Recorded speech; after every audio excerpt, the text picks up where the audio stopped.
Principal Marcus King thought he'd already survived his war, growing up broken by violence, learning to stand alone. At 40, he arrived at Roosevelt High in East Bridge, Ohio, a school ruled by chaos, cruelty, and fear. On his first day, he thundered through the auditorium. "In this school, I'm the only one in charge." Students laughed.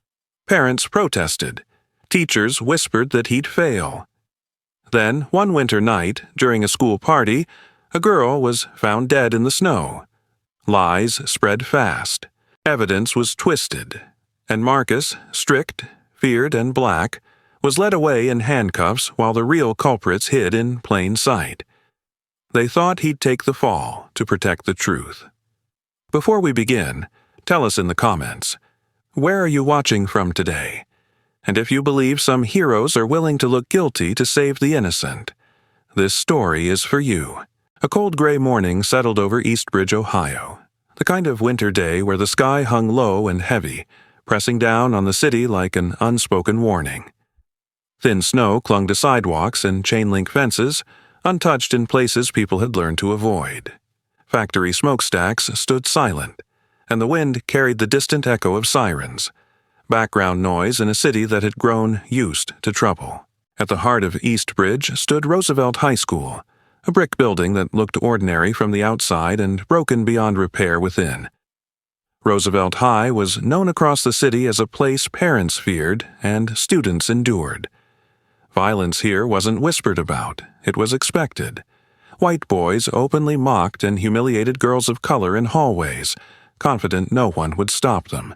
Groups of black boys, hardened by their own anger and neglect, pushed back with fists instead of words, shoving white girls, injuring classmates, openly defying teachers. Authority had collapsed into survival. Everyone chose a side or learned how to disappear. That was the school Marcus King walked into on his first day. Marcus was a black man in his early 40s, tall and broad-shouldered, with a powerful, grounded build shaped by years of discipline rather than gym vanity. His skin was a deep, even brown. His hair cut close with faint silver beginning to creep at the temples. His face was sharp but controlled. Strong jaw, tired eyes that had seen too much to be easily impressed. He wore a dark, tailored suit, modest but precise, and carried himself with the stillness of a man who didn't need to prove he was dangerous. What most people didn't know was that Marcus had once been a victim of the same violence now poisoning Roosevelt High. As a teenager, he had learned early that silence could get you hurt and weakness could get you killed. That history had shaped him, not into something cruel, but into someone who believed order was mercy and discipline was protection. The front office fell quiet as Marcus stepped inside. Conversations stopped. Eyes followed him, some curious, some hostile, some already amused. "Another one?" someone muttered. The auditorium was packed within minutes. Students crowded the seats, some slouched, some standing, phones already raised. Teachers lined the walls like spectators who had learned not to intervene. The air buzzed with anticipation. Not hope, but entertainment. Marcus stood at the podium, hands resting flat against the wood. He didn't smile. He didn't clear his throat. Instead, he lifted his head and shouted, "From today on, I am the only one in charge here." The words cracked through the room like a warning siren. "If you don't follow the rules," he continued, voice steady and merciless, "you will leave this school immediately." Silence fell, brief and stunned. Then laughter exploded. At the center of it stood Logan Pierce. Logan was 17, tall, lean, and effortlessly confident. His blonde hair was always perfectly styled, his blue eyes sharp with entitlement.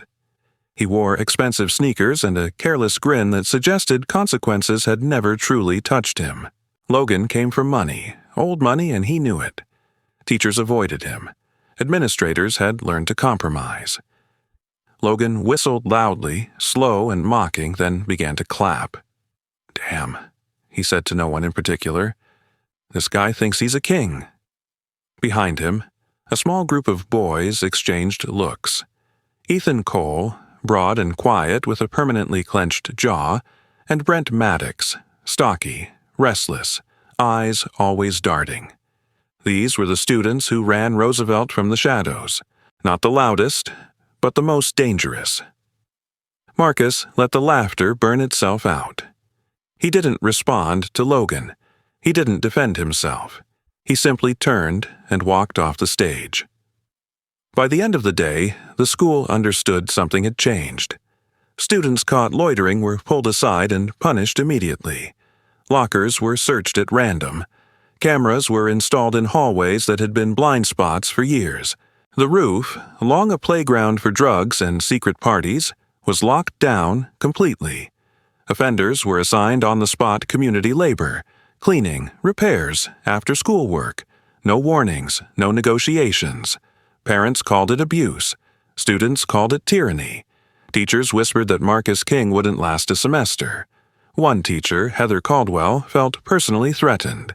Heather was a white woman in her late 40s, tall and thin, with sharp features and carefully maintained professionalism. She had taught at Roosevelt for 12 years and learned to survive by looking away. She told herself it was kindness, keeping peace, avoiding escalation. But deep down, she feared change. Change exposed responsibility. Marcus's presence unsettled her. "This isn't how we do things here," she said quietly to another teacher in the faculty room, arms crossed tight. "He's going to make things worse." That afternoon, a message appeared in a private group chat labeled King's Fall. Get him out.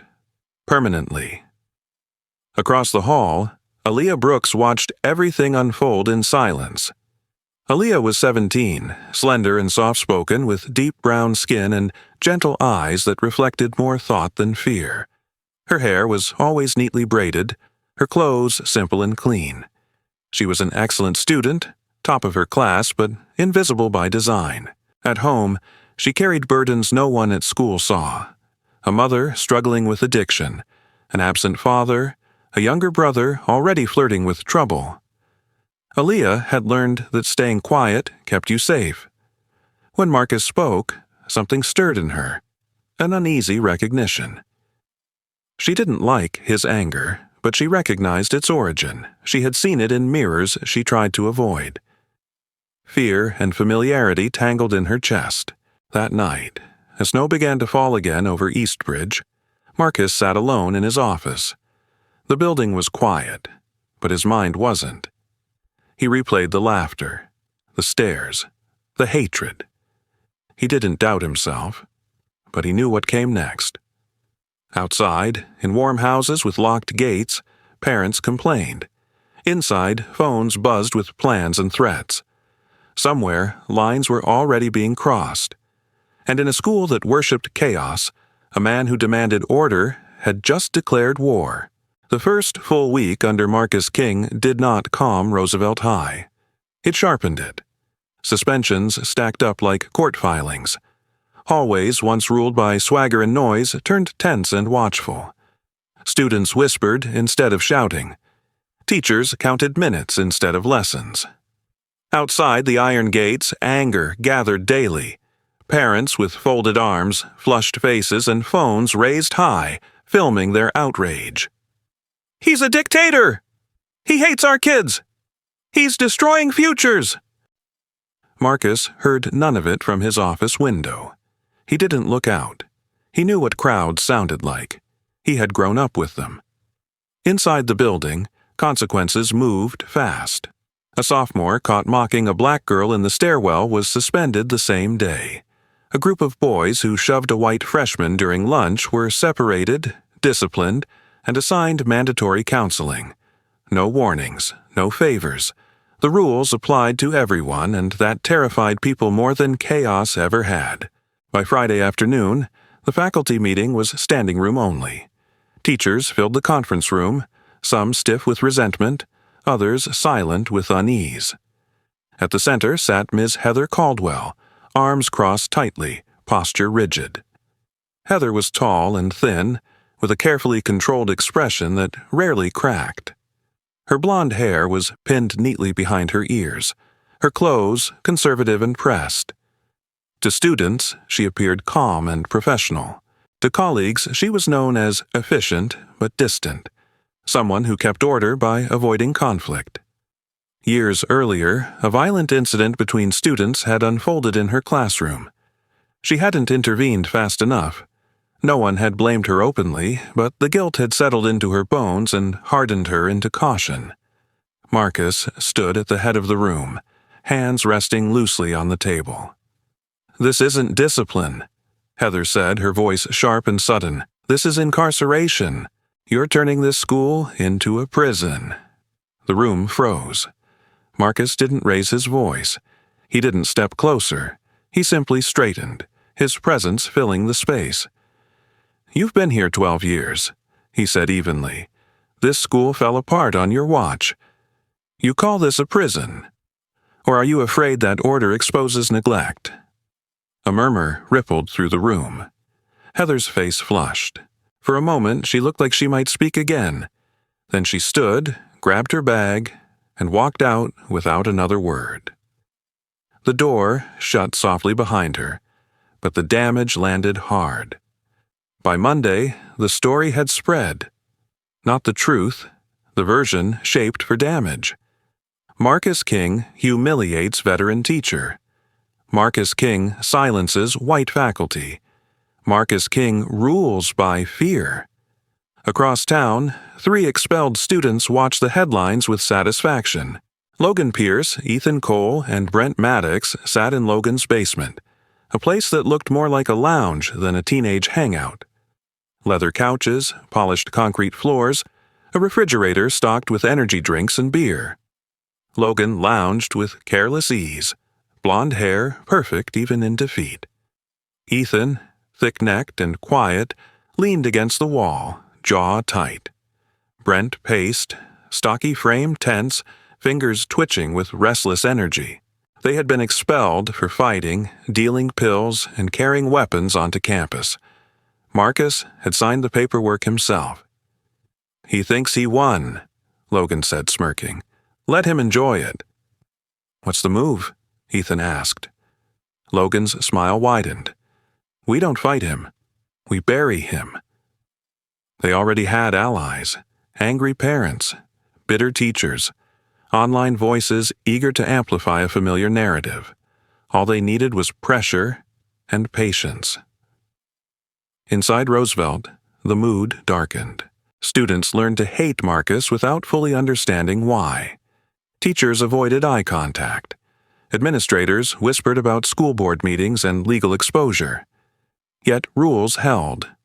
Violence dropped, even as resentment climbed. Aaliyah Brooks felt the shift acutely. She moved through hallways like a shadow, head down, books hugged tight to her chest. Aaliyah was observant by nature, quiet, thoughtful, careful.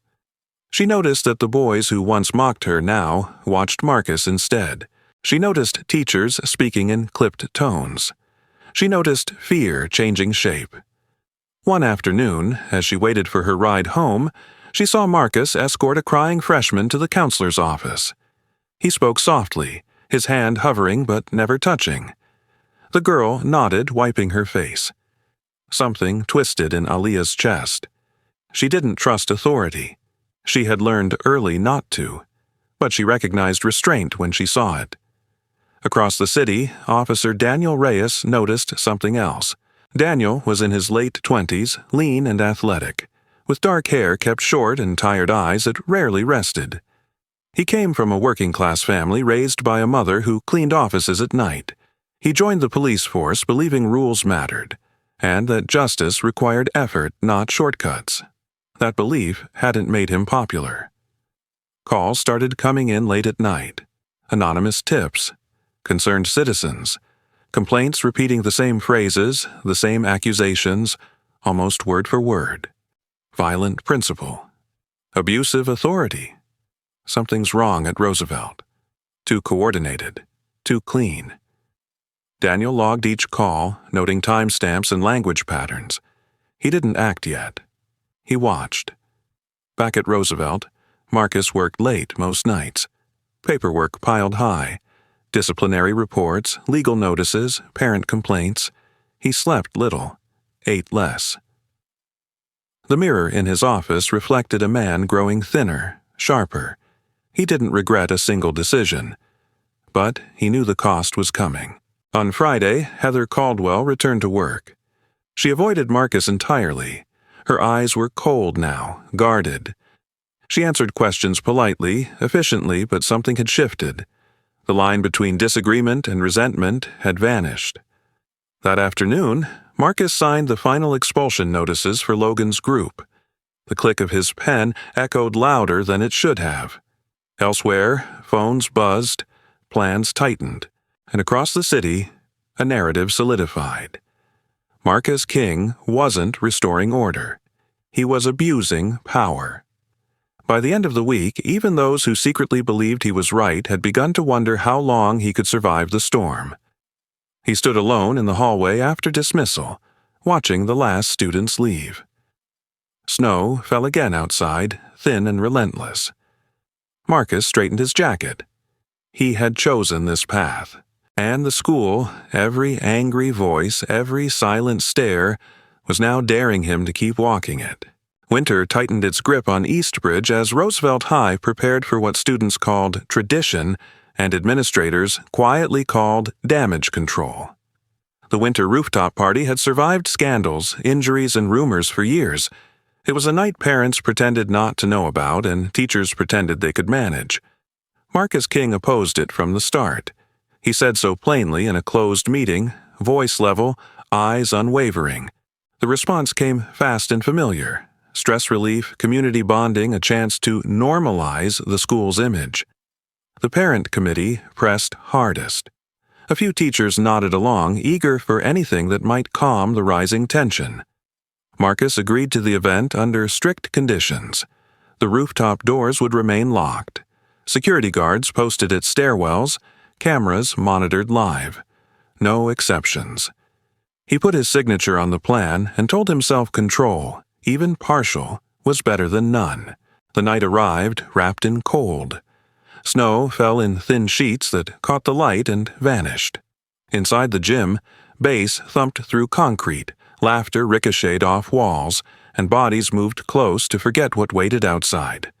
Teachers circulated in pairs, stiff smiles in place. Mr. Allen Price, a short, balding math teacher with anxious eyes and a habit of apologizing mid-sentence, checked his watch too often. He had never liked crowds. He was here because he was told to be.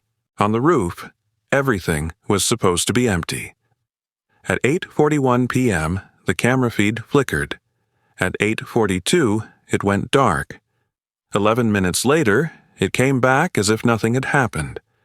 Downstairs, Marcus felt it before he saw it. He was in his office, paperwork spread like a battlefield, when the monitor glitched. He stood, heart quickening, and reached for the radio. The reply came late, distracted. Someone reporting a minor scuffle near the restrooms. By the time Marcus moved, the clock was already working against him. Across the building, Aaliyah Brooks slipped through a side stairwell she knew too well. She had learned the quiet routes early, learned where footsteps echoed and where they didn't. That night, her phone had vibrated with news she couldn't breathe through. Her mother had relapsed. Her younger brother had been taken in for shoplifting. The words sat heavy in her chest, crushing, and she needed air that didn't smell like sweat and noise. She told herself she would stand in the cold for a minute and come back down. She told herself she wouldn't cry where anyone could see. The rooftop door was supposed to be locked. It wasn't. The air hit her hard, sharp, clean, unforgiving. Snow dusted the concrete in patches, thin ice shining where warmth had melted and refrozen. Eastbridge stretched below, lights blinking like indifferent stars. Aaliyah hugged her coat tight and stepped closer to the edge, careful, breathing through the ache. She thought of the words she hadn't said to her mother. She thought of her brother's face when he tried to be brave. She didn't hear them at first. Logan Pierce emerged with the confidence of someone who believed doors existed to open for him. He wore a black jacket too light for the weather, blonde hair untouched by snow. His smile came easy. Ethan Cole followed, broad and quiet, eyes scanning reflexively. Brent Maddox brought up the rear, shoulders hunched against the cold, restless energy leaking from him in sharp movements. Brent was stockier than the others, dark hair cropped short, a scar cutting through one eyebrow from a childhood fall he liked to retell as a fight. He carried an old metal lighter in his pocket, a habit picked up from his grandfather, flicking it open and shut when his nerves spiked. "Well, look who needed some air," Logan said, voice smooth, false concern wrapped around the words. Aaliyah turned, heart stuttering. She took a step back without meaning to, heel skidding slightly on ice. "I'm leaving," she said, calm forced, eyes alert. Ethan laughed once, low. "Relax. We're just talking." The talking didn't stay talking. It sharpened. Names, jokes, questions that weren't questions at all. Aaliyah's breath fogged. She tried to keep her feet planted, tried to find a way past them without turning her back. The wind gusted, pushing against her shoulder. She felt the edge behind her before she saw it. "Careful," Logan said lightly and stepped closer. The shove wasn't hard. It didn't need to be. Aaliyah's foot slid on the thin glaze of ice. Her hands flailed for purchase, catching nothing but air in the sleeve of her coat tearing free. She cried out, short, sharp, but the music below swallowed it whole. For a heartbeat, the world tilted. Snow rushed up, then away, she fell. The sound was wrong when she hit, a hollow finality that cut through the wind. Snow darkened, then stained red. Silence followed, thick and absolute.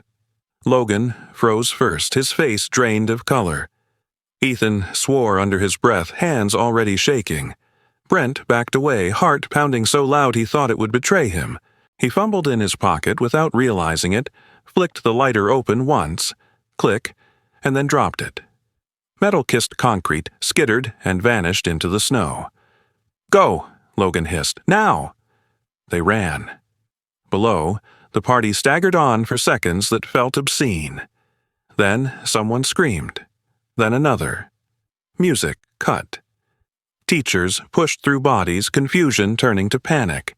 Sarah Linton, a guidance counselor in her mid-30s with tired eyes and a soft voice shaped by years of listening, knelt first. She pressed her scarf to the wound, hands steady despite the shock. She had learned steadiness after losing a student years earlier to a car crash. It lived in her bones now. Painful and necessary. Sirens arrived quickly. Blue and red lights washed the snow in color. Officers moved with practiced speed, voices sharp, commands crisp. Tape went up. The rooftop became a scene, then a boundary. Marcus arrived breathless, coat thrown on, radio crackling uselessly in his hand. He took in the blood, the height, the cold, and something in him went very still.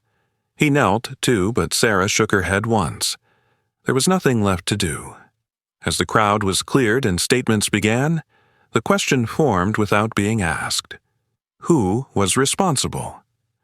The answer, to many, felt obvious. The principal. The man who had insisted on control. The man whose rules had angered so many. The man who had signed off on the event. When the detectives arrived, they asked for Marcus by name. Across the roof, half buried in snow, the metal lighter lay unnoticed. Its engraved letters caught a flash of light and disappeared again. Morning broke gray and brittle over East Bridge, the kind of light that made everything look guilty. Snowbanks along the streets had hardened into dirty ice, and the city moved slower, weighed down by whispers that spread faster than traffic.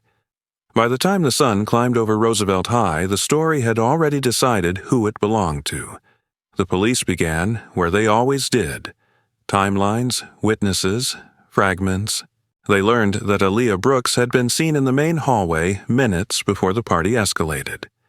2 students recalled raised voices. Not shouting, they said, but tension. A disagreement. One claimed the girl looked shaken afterward. Another said the man she spoke with was the principal, Marcus King. The hallway camera showed them briefly. Marcus standing near a locker bank, posture straight, hands open and visible. Aaliyah facing him, shoulders drawn tight. No audio, just movement. The footage ended before anything conclusive could be read from it. What mattered, the investigators said, was proximity. They searched Aaliyah's coat with the careful reverence that followed sudden death. In the inner pocket, folded once, they found a small slip of paper. The handwriting was neat and deliberate, unmistakably Marcus's. "If you need help, come to my office. Don't go up there." The note should have ended questions. Instead, it began a fire. By noon, local news banners ran bold and cruel. Principal, left note for student before death. Commentators leaned into implication without using the words they wanted most. Screens filled with Marcus's photograph, stoic, unsmiling, black, paired with phrases like abuse of authority and inappropriate contact. At Roosevelt, grief turned sharp. Parents flooded the gates, shouting over one another, demanding answers, demanding blood. Some carried signs hastily made with markers and cardboard. Others simply filmed, hoping to be part of something loud. Teachers moved through hallways like strangers in their own building.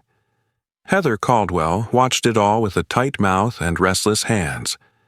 She stood near the faculty office, tall and pale, eyes flicking to every camera.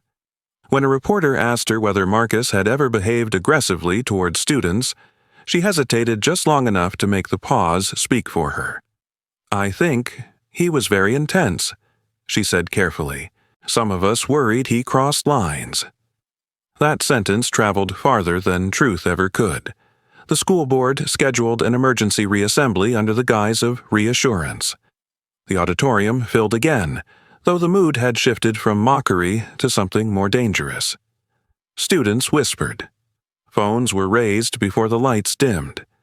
Marcus stood backstage, hands clasped behind him, breathing slow. He had been questioned all night. He had not slept. Officer Daniel Reyes waited near the side entrance, uniform crisp, face composed but eyes heavy. Daniel was lean, dark-haired, his jaw set with restraint. He believed in procedure because it was all he had to shield him from the weight of consequence. That morning, he had argued quietly with a superior. Questions about the note, about the timing, about how quickly blame had settled. He lost. Orders were orders. When Marcus stepped onto the stage, the room erupted. Booing. Shouts. Someone yelled his name like an accusation. Marcus scanned the crowd once, not for allies, but for students who looked scared. He found many. Then the doors opened. 2 officers entered from the side aisle. Metal cuffs glinted under fluorescent light. Daniel moved with them, each step measured. He didn't look at Marcus until he had to. The announcement was brief and clinical. The words, "person of interest," floated uselessly in the air. Before the crowd could process them, Daniel was beside Marcus, his hand light but firm on Marcus's arm. The cuff clicked shut. The sound cut through the auditorium like a blade. Cameras surged forward. Marcus did not resist. He didn't ask questions. He lowered his head slightly as the second cuff closed. For a moment, his gaze met Daniel's.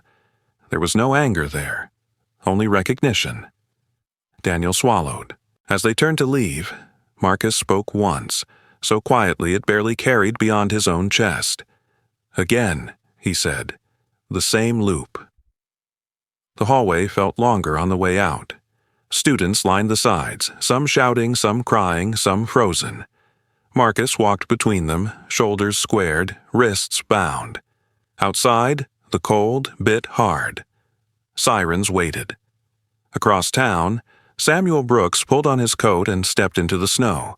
Samuel was 72, tall once but now slightly bent, his strength stored deep rather than worn openly. His hands were thick and scarred from decades at the factory. His face carried lines etched by work and watching. He had raised Aliyah after her father left, taught her how to keep her head down and her heart clean. He had seen injustice before, seen it dressed as policy, procedure, and patience.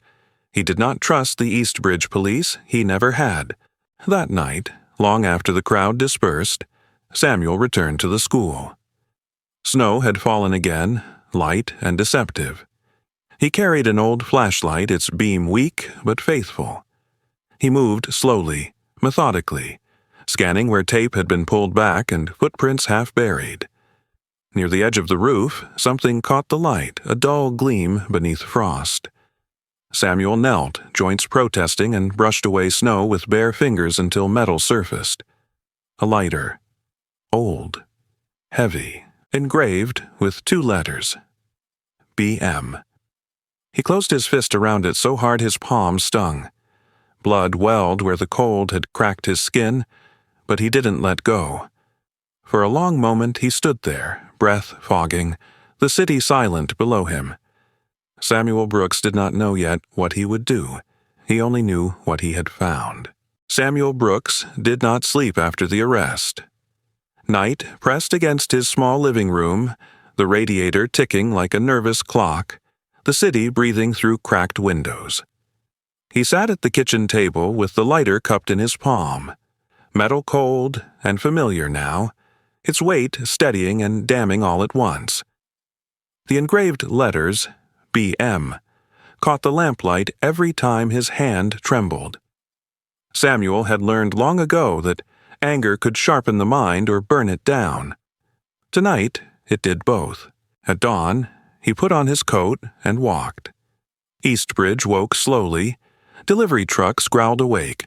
A dog barked somewhere behind a fence and snow squeaked underfoot.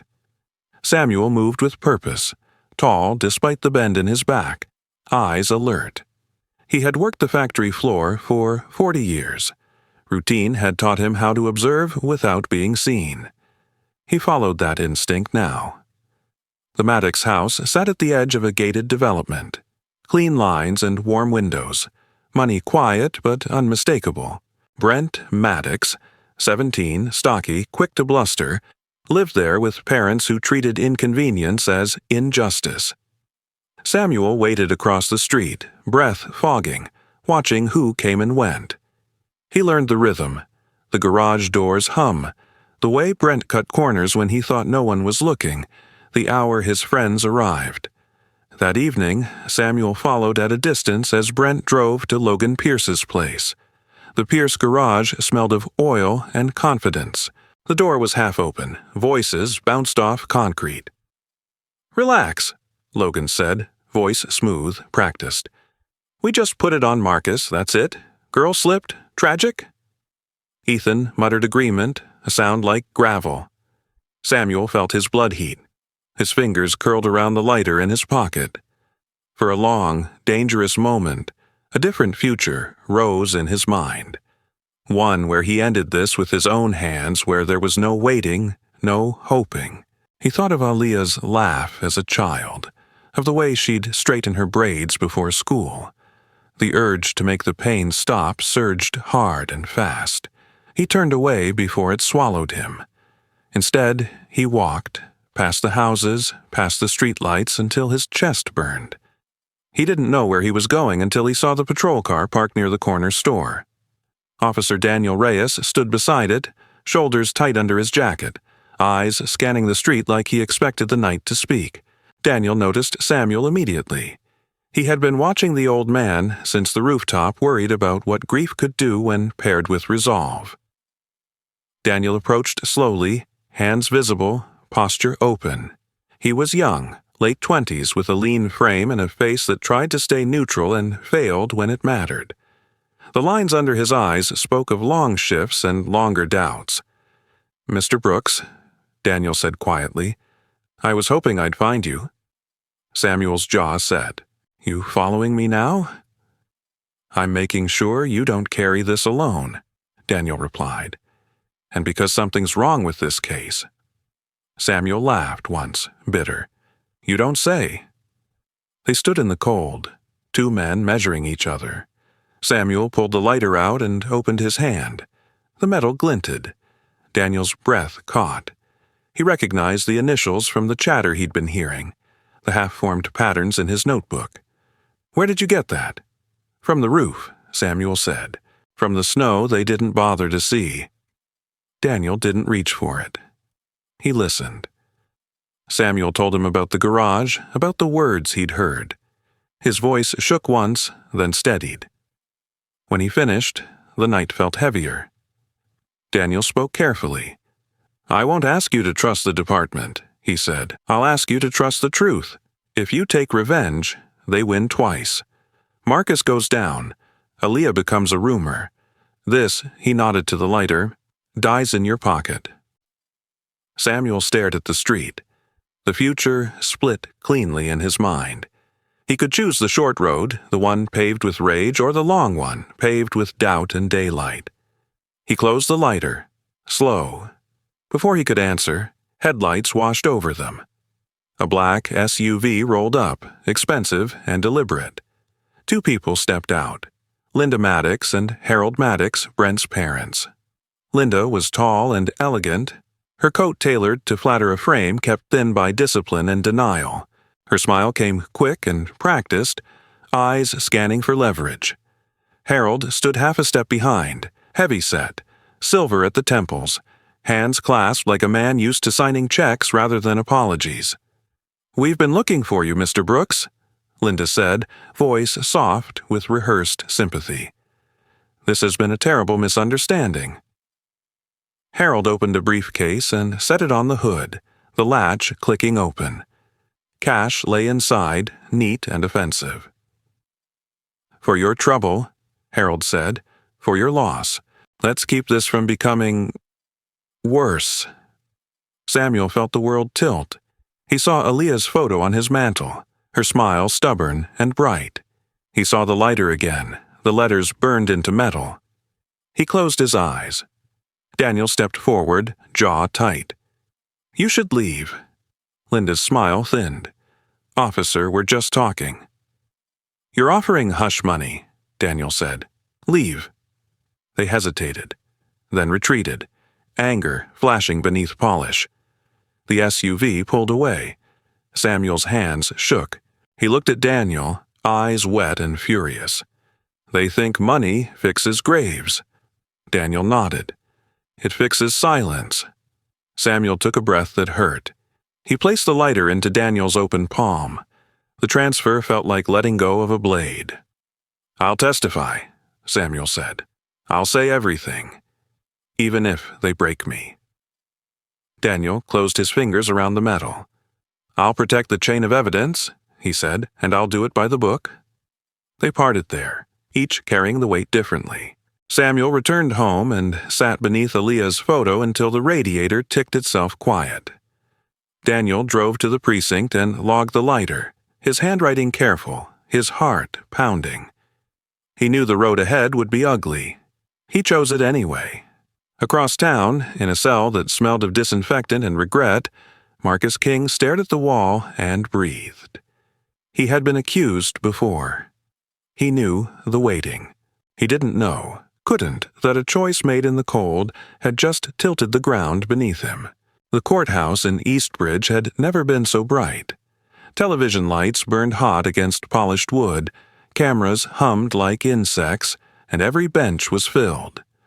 The city had come to watch a fall.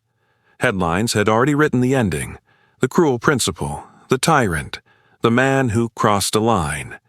Marcus King sat at the defense table in a dark suit that no longer fit quite right. Hands folded, posture straight. He looked thinner than when this began, but his eyes were steady. He had learned long ago that panic helped no one. Across the aisle, the prosecution arranged its papers with theatrical calm. The lead prosecutor, Elaine Porter, was a tall woman in her early 50s with sharp cheekbones and ironed composure, known for building cases that played well on the evening news. She believed in narratives as much as evidence. Today, she intended to prove motive. She held up the small slip of paper as if it were a blade. The note, she said, was an invitation disguised as concern. The hallway footage, she argued, showed tension. Authority misused. Lines crossed. When Heather Caldwell took the stand, the room leaned forward. She wore a conservative dress and a practiced expression, but her hands trembled as she clasped them. Her testimony was careful, never accusing outright, always implying.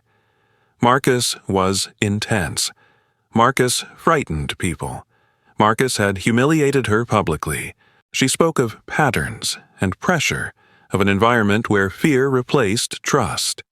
The prosecutor nodded along, letting implication do the work. Marcus listened without reacting. When it was his turn, he stood and faced the room. He did not raise his voice. He did not argue with adjectives. Aaliyah came to me because she was being harassed, he said. She was afraid. I told her to come to my office if she needed help. I told her not to go up there. He paused, letting the note speak for itself. I am not here to protect my reputation. I am here because a child asked for protection. The defense called its witnesses, but the weight of the room still leaned against him. The cameras found his face, searching for cracks. Then Samuel Brooks rose from the back. The bailiff helped him forward. Samuel was 72, his back bent but unbroken, his face lined by work and watching. He wore a simple coat and carried no papers. His eyes burned with something the cameras couldn't soften. When he took the stand, the room quieted, not with skepticism but with attention. Samuel spoke plainly. He told them about the night after the party, about returning to the roof with an old flashlight, about seeing metal gleam in snow. He lifted the evidence bag with careful hands. Inside lay the lighter, old, heavy, engraved. "BM?" Samuel said, voice steady. "I found it where my granddaughter fell." A murmur rippled. The prosecutor objected. The judge overruled. Officer Daniel Reyes followed. He looked different out of uniform, still lean, still composed, but softer around the eyes.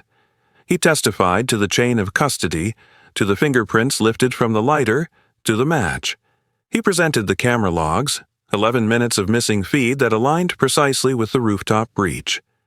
He introduced the extracted messages from a private group chat recovered under warrant. Words that landed like stones. "Put it on, Marcus. Girl slipped. We're clean." As the evidence stacked, faces changed. The defense table was no longer the only place under pressure. Logan Pierce shifted in his seat.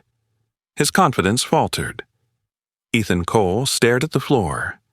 Brent Maddox went pale, eyes darting toward the exits. When the judge ordered a recess, Brent stood abruptly and ran. He made it 3 steps before deputies took him down in full view of the cameras. The room gasped, then went silent. When court resumed, Heather Caldwell lowered her head. Her testimony unraveled under cross-examination. Pauses too long, answers too careful. The implication she had wielded turned brittle. Shame replaced certainty. The verdict came without drama. Not guilty. The judge ordered arrests for the perpetrators. The words landed softly, almost anticlimactically after so much noise. Marcus exhaled. He did not smile. He closed his eyes once, then opened them to find Samuel watching from across the room. They nodded to each other. No celebration, only recognition. Outside, the cameras surged again, but the questions had changed. Eastbridge, for the first time, looked at Marcus King not as a monster, but as a man who had stood alone and not moved. The victory that followed was quiet. There were no parades. There were meetings, long ones. Roosevelt High rebuilt its rules with transparency. A student protection program was formed. Counseling expanded. Security was standardized and audited. The culture shifted not overnight, but honestly. Marcus returned to the school weeks later. He stood in the auditorium once more, but he did not shout. "You are the future here," he told the students, "and I won't let anyone steal it." In a small apartment across town, Samuel placed Aaliyah's photograph on the windowsill beside an empty evidence box. He cried then. Softly finally, not because the pain was gone, but because the truth had stood. Justice did not roar. It held. At the end of this story, the lesson is not about winning in court or proving someone wrong. It is about choosing integrity when it costs you comfort, choosing truth when silence feels safer, and choosing patience when anger is easier. In everyday life, we all face moments where doing the right thing may make us look foolish, harsh, or even guilty in the eyes of others.